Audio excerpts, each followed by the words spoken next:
the trials you go through in life will expose the people around you. Hello everybody, welcome to Win Pillow Talk. It's Viv here. Today we'll look at the trials you go through and how the people around you are exposed by the trials that life throws at you. We all go through trials. None of us are free from, have a free life. No, there is no free passage on earth. So we all have different trials at different times in life. And how our trials will always expose the people around us. Because, sometimes you see somebody and you say, I really love this person. Sometimes we go like, I love this person with my whole heart. That love will be tested. Sometimes you say, I am so loyal to this friend. This is like my girl, my boy, and that friendship will be tested. Sometimes in a marriage you think, I know my wife can never do this, or my husband can never do this to me. That marriage will be tested. Sometimes even at work, you think, I am too good at my job and so nobody can fire me because the company needs me more. That job will be tested.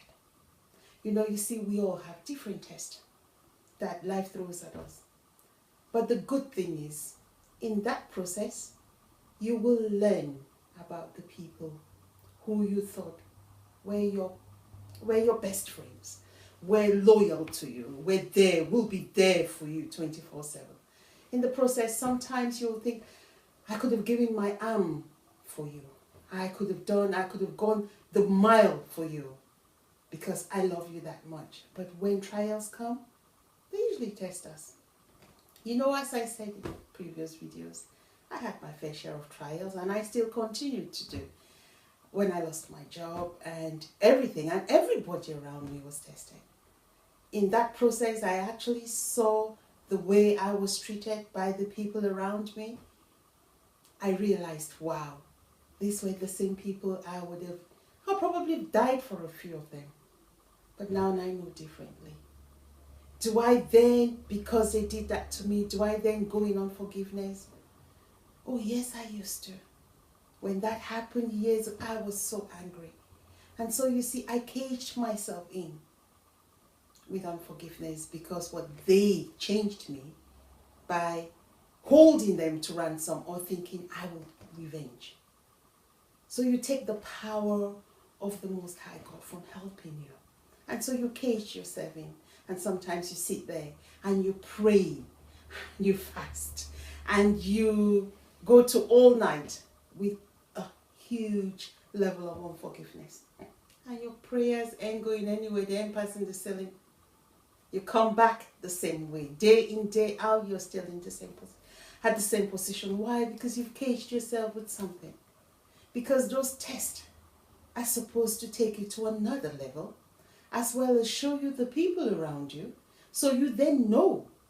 I always look at my life and I look at nature, because God created nature. And there is a time, a year, that all the leaves on all the trees, some trees fall off completely. And they're just branches left there. And the leaves and the trees, the branches never say, oh, don't fall off. But they just stay there. And better and bigger branches and stronger leaves, more beautiful, come out. So I take it as sometimes God will use a trial to expose the people around me. And it's probably a time where it's like, for me, I think it's a process where my contact list is withered down. It's looked into and thinking, okay, this was just supposed to be just a normal friend, not somebody you're thinking, I'm going to die for. Because as we know, nobody will die for you. So why do you always think you can die for somebody? I learned the hard way. So you don't need to learn the hard way. Listen to me, because I've been there.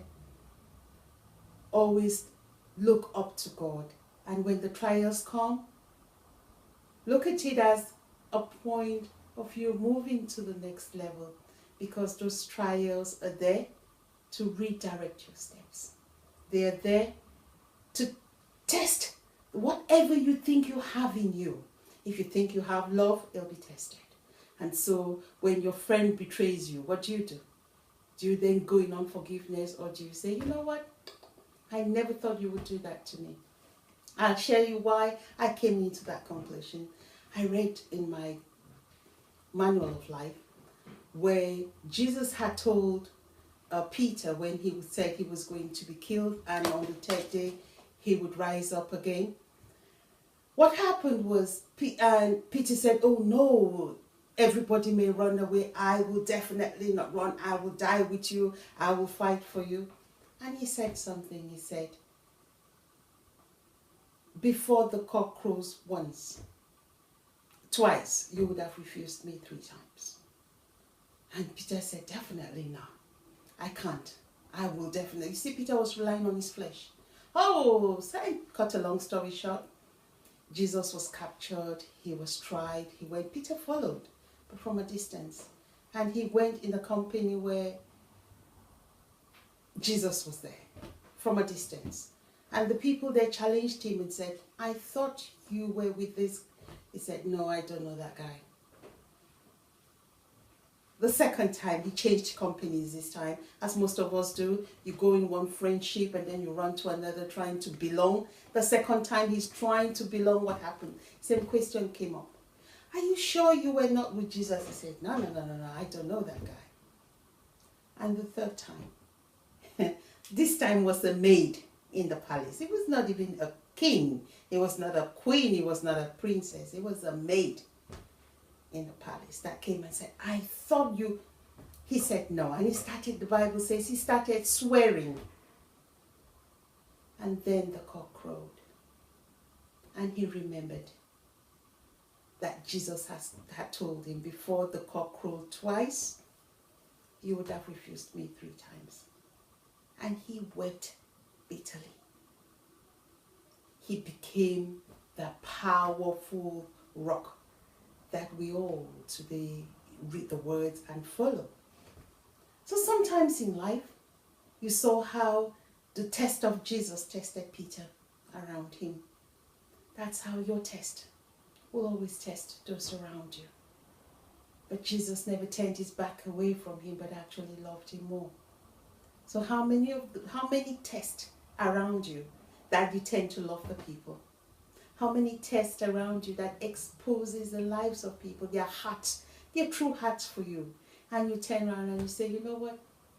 I now know who you are, but I forgive you anyway, because I refuse to be held in a cage by you, by your action, by your treatment, by your lack of knowledge. Because if you knew, you would not do it to me.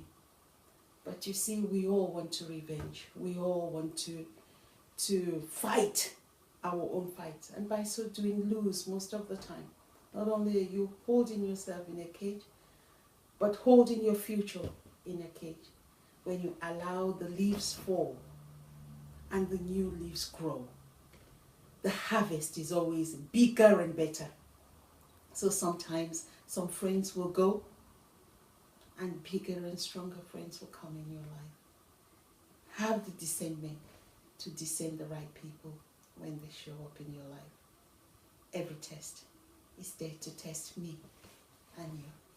Join us as we dig deep and enjoy the blessings me and you came on earth to enjoy. Thank you so much. Bye-bye.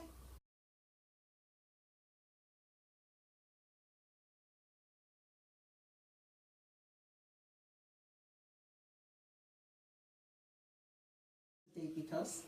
Check our website, follow us on social media, and do not forget to like and subscribe. Thank you.